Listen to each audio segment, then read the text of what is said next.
Kebanyakan orang tahu cerita Cinderella itu anak yatim piatu yang tinggal sama ibu tiri dan kakak tiri yang jahat. Terus ketemu Prince Charming, ibu peri yang ngubah penampilan Cinderella, sepatu kaca, terus dia nikah sama pangeran. Terus happily ever after ya kan. Tapi cerita Cinderella yang asli ini berbeda dari apa yang kita lihat di Disney atau di buku cerita waktu kita kecil. Cerita asli dari Cinderella ini ditulis sama Brother Grimm, dan cerita aslinya ini lebih dark dan lebih serem dibanding yang kita tahu. Jadi ceritanya bermula kayak gini. Oke, sebelumnya Cinderella bukan nama asli dari protagonisnya. Sebenarnya kita juga nggak tahu siapa nama Cinderella atau orang-orang yang ada di cerita ini. Jadi cerita bermula saat ibu Cinderella memberikan pesan terakhir sebelum dia meninggal, yang nyuruh Cinderella harus selalu berbuat baik. Kematian ibunya ini membuat Cinderella sangat sedih ya kan.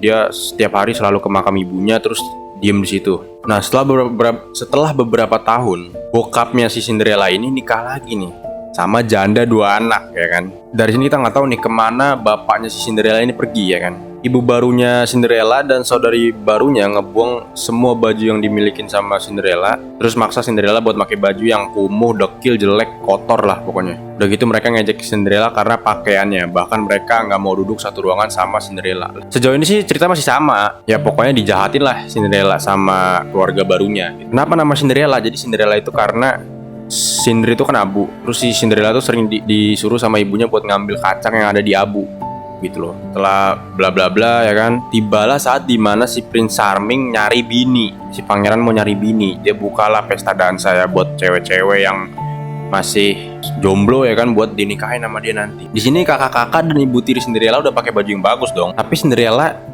nggak dibolehin ikut ke acara itu. Akhirnya dia minta baju deh sama pohon. Oke, jadi nggak ada ibu peri di sini.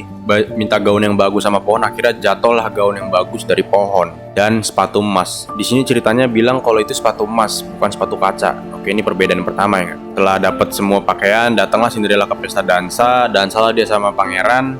Habis dansa, Cinderella kabur. Pas kabur, sepatu emasnya jatuh. Seperti di cerita biasanya. Pas jatuh si pangeran ngambil tuh sepatu emas ya kan. Pangeran buatlah sayembara buat nemuin siapa pemilik sepatu emas ini. Oke. Nah, cerita yang seremnya tuh dimulai di sini nih. Jadi si pangeran datang ke rumah Cinderella, ketok pintunya kan, tok. Ibunya datang sama kakak pertamanya. Kakak pertamanya nyobainlah sepatunya ini.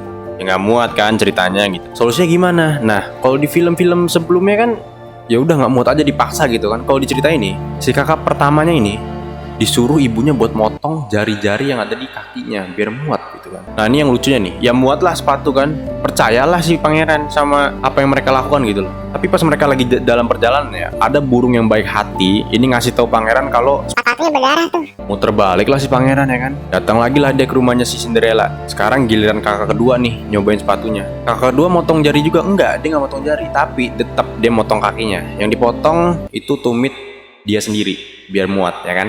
Nah, yang kocaknya adalah apa? Si pangeran percaya juga ya kan, dia percaya lagi gitu kan. Berangkatlah dia lagi. Pas lagi berangkat dikasih tau lah lagi dia sama burung. Nih kocak juga nih pangeran ya kan. Kasih tau tuh di sepatunya ada darah loh gitu. Bro, udah 2 kali ya kan.